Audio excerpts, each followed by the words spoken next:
What is going on, everybody? Welcome to the Auto 101. Welcome back to the channel and welcome to another car review.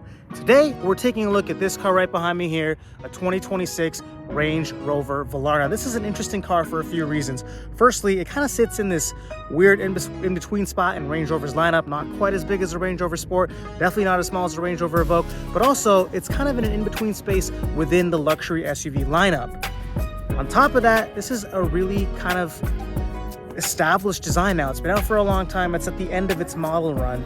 So how does the Range Rover Velar stack up heading into 2026 as a luxury SUV, as a Range Rover, and also as a used car proposition? Because there's so many of these out there now since they've been out for so long. Let's find out. Come with me. Let's get into it. Let's start off with a little bit of context on what the Range Rover Velar exactly is. Now, history on Range Rover. Range Rover was basically created as a luxurious off-roader for people to drive on their farms, to drive around in a little bit of comfort while they're doing their off-road or agricultural responsibilities. Over time, it evolved into being a luxury SUV. It had a status symbol to it. Everybody wanted a Range Rover.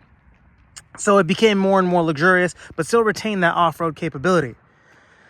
Range Rover and Land Rover thought that there was an opportunity to expand and broaden the Range Rover brand and make it more appealing to people who don't really take it off-road so much, but drive it around more in the city and more kind of urban and suburban environments. So they created the Range Rover Sport. That came out in the mid-2000s. That used the same platform as the full-size Range Rover, but was still a bit more sporty, a bit more focused on-road dynamics instead of off-road dynamics, and was kind of at a lower, more attainable price point than the full-size Range Rover. And the Range Rover Sport was a huge hit. People bought them a ton.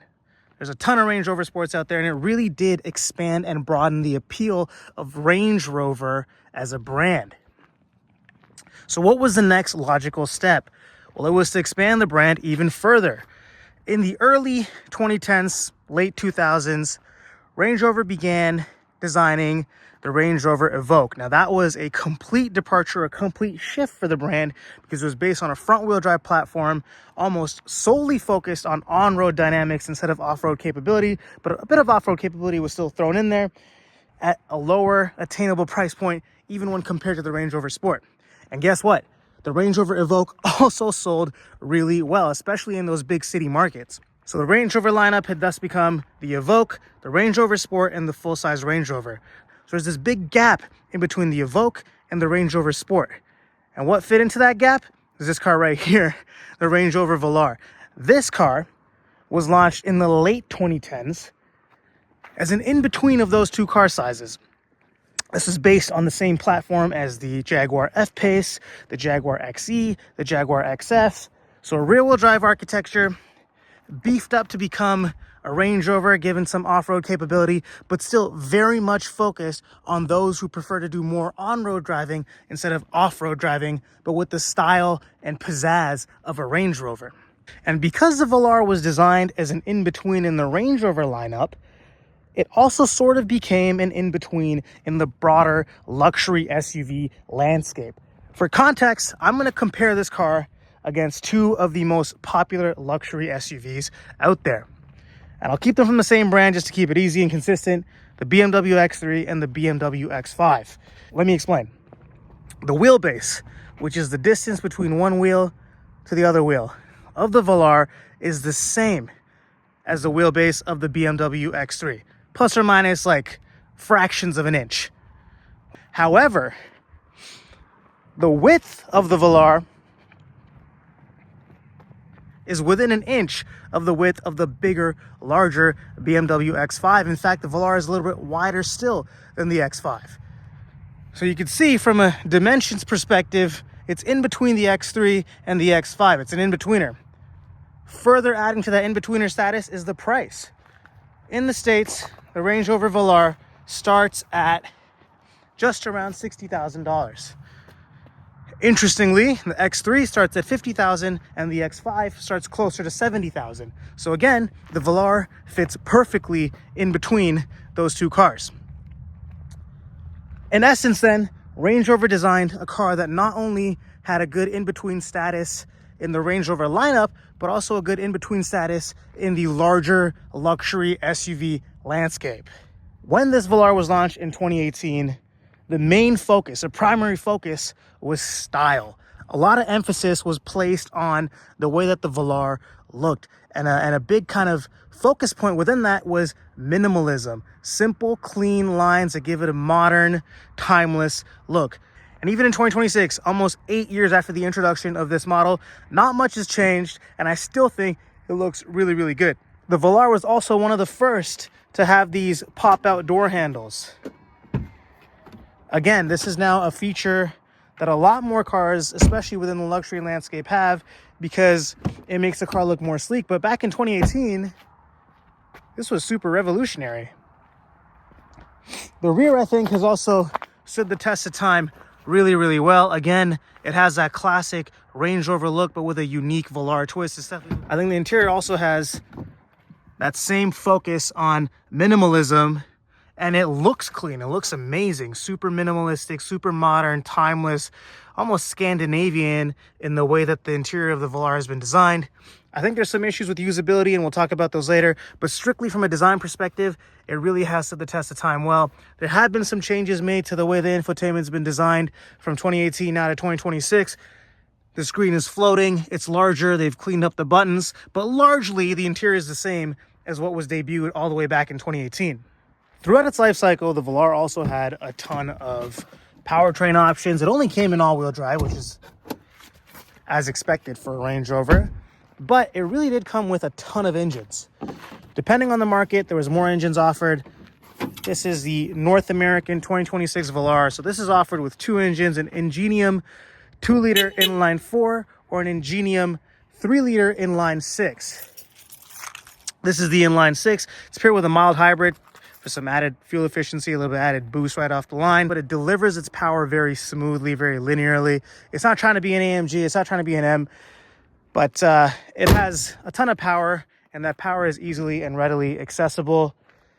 The Ingenium engines did have issues with reliability, and they sort of still continue to have those issues. They're more prevalent on the diesel Ingenium models and not so much on the gasoline versions, but this is a Range Rover. Do your research on reliability. Speak with your local mechanic if you are buying a used version of the Velar. Some of the older models of the Velar came with the old AJ engines, and that was a lineup of V6s, supercharged V6s, and for 1 year this was also offered with a V8 from I think 2019 to 2020. So if you get a rare 2019 to 2020 SV autobiography example, it'll come with a lovely sounding V8. So keep an eye out on that one if you are looking for a performance Velar.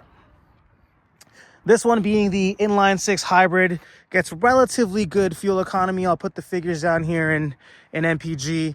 There is a plug-in hybrid option. It's not available anymore, but it was available during the life cycle of the Velar, so it's out there if you're looking for a Velar focused more on efficiency. And the cabin, I think, is where I start to feel like some things could be improved, but some things are also amazing. Let's get it started up here.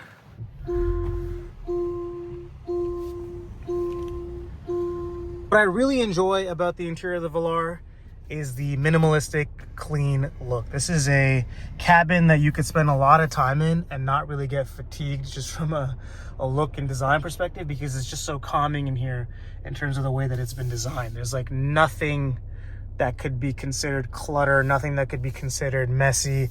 Materials inside the cabin of the Velar are also truly, truly fantastic. Everything is of a really high quality.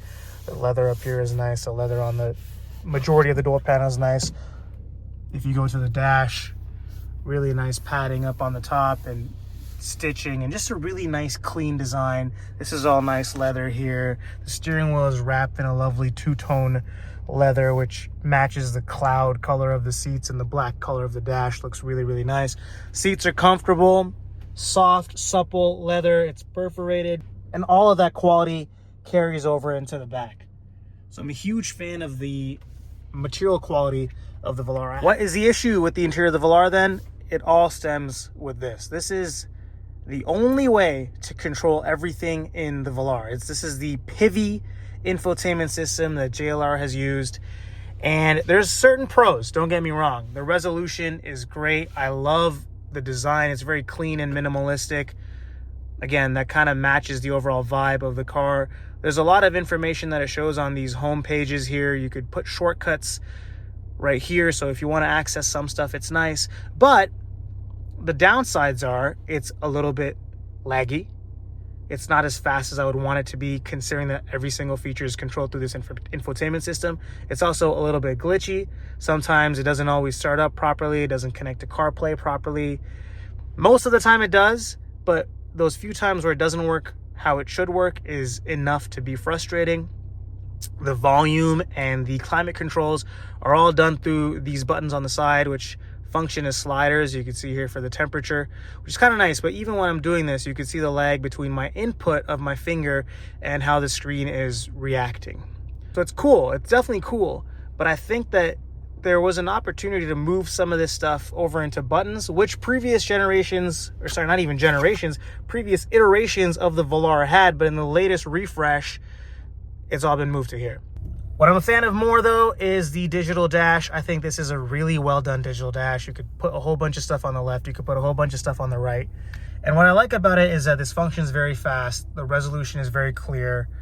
JLR was actually one of the first to have a digital dash, and it wasn't a very good one when it was first launched, but they've really iterated upon it. And now this one is high resolution, fast, good amount of information, good functionality. Really love the digital dash. Don't really love the infotainment. I mentioned earlier how this Velar is an in-betweener within Range Rover's lineup and an in-betweener within the luxury SUV landscape. And that's no more evident than it is in the rear seat space, because it's very wide. There's good width here. Like I said, same width as the X5. So it could fit 2.5 people pretty comfortably left to right. But you could see me at 5'10", 5'9", not a whole bunch of knee room or leg room. And that's because dimensionally, lengthwise, it's closer to an X3.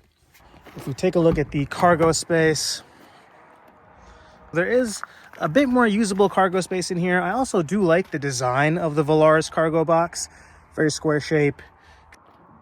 But again, the X5 or Range Rover Sport will have a larger cargo space. The front seat, though, for a driver of almost any height, is a very comfortable place to sit.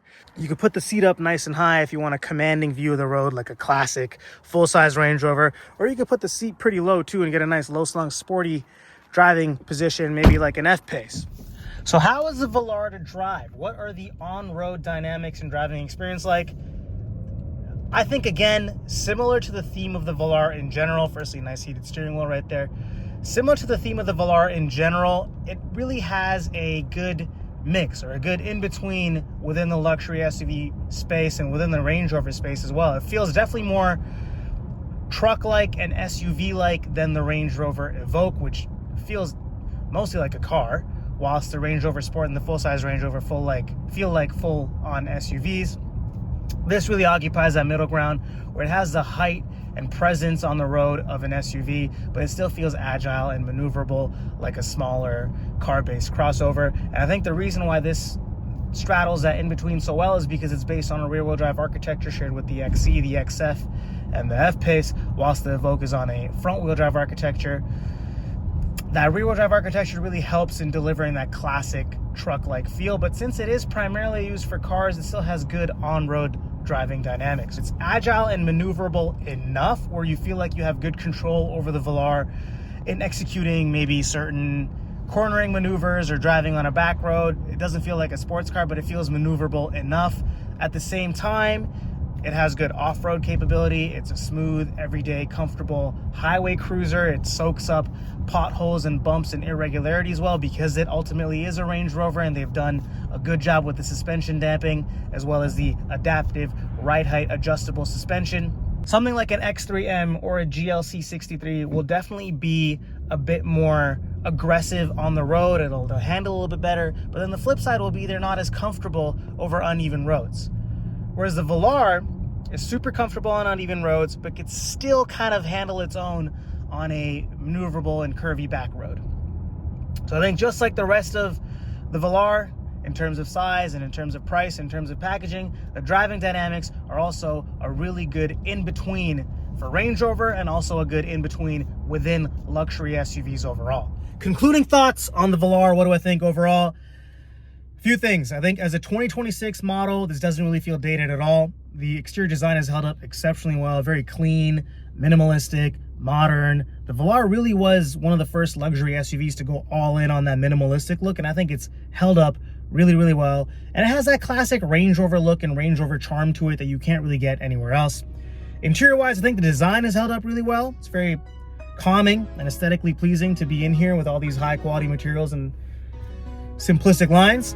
But I think the infotainment is a big letdown. Putting everything into that infotainment was probably a bit too ambitious. It has just enough lag, just enough glitchiness to be annoying. Overall, though, the Velar is a good option for someone who wants something unique within the luxury SUV space.